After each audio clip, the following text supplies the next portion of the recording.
I have to wait and see. And now we get to the moment that I've been dreading. To say that I was distraught after this game is an understatement.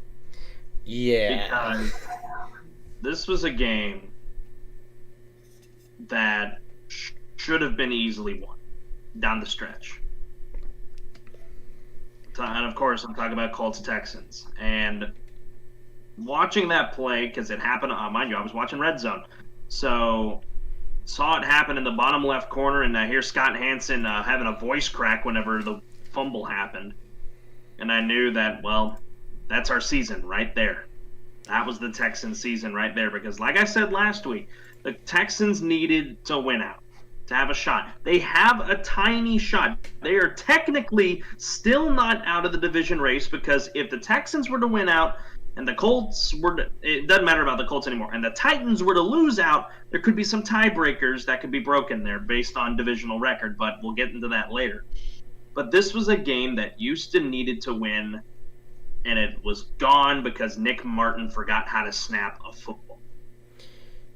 Yeah, and if you sat there and you watched the, first off, before even getting to the post-game press conference, to see Deshaun Watson with the towel over his head, wiping his tears and everything, and not even being able to go out there and give a handshake, that was demoralizing, because you could tell how much that hurt him. Obviously, big props to T.Y. Hilton for coming over to him and talking to him and trying to cheer him up a little bit, because obviously it was a good game on both sides. It was a really good game on both sides, especially T.Y., which we will get to here in a bit. But, I mean, you look at Watson, he did everything he needed to except throw a touchdown. I mean, 26 of 38, 341, no touchdowns, a pick, 5 sacks. Again, that's unfortunately something we expect almost every week because of the god-awful offensive line that Houston has. Kiki Cutie, 8 catches on 9 targets. No touchdowns, but 141 yards. A very good day for him, obviously. One of the best days of his career. And then, I'm going to be honest, I don't know who Chad Henson is. I really don't. 5 catches, 100 yards on 7 targets, 101 yards on 7 targets. I don't know who he is, but he led the team in average yards per catch. Okay. So, I guess probably a practice squad guy. I don't know, but then you take a look at the defense. Reed getting a tackle for loss.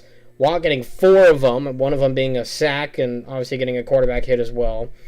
Omenahu getting a quarterback hit as well.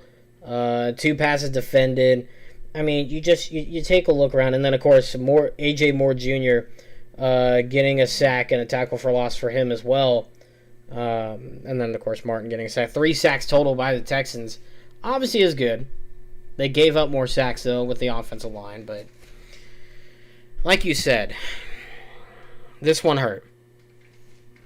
This one hurt because pretty much logically it eliminated them from playoff contention. But like you said, they still mathematically still have a chance.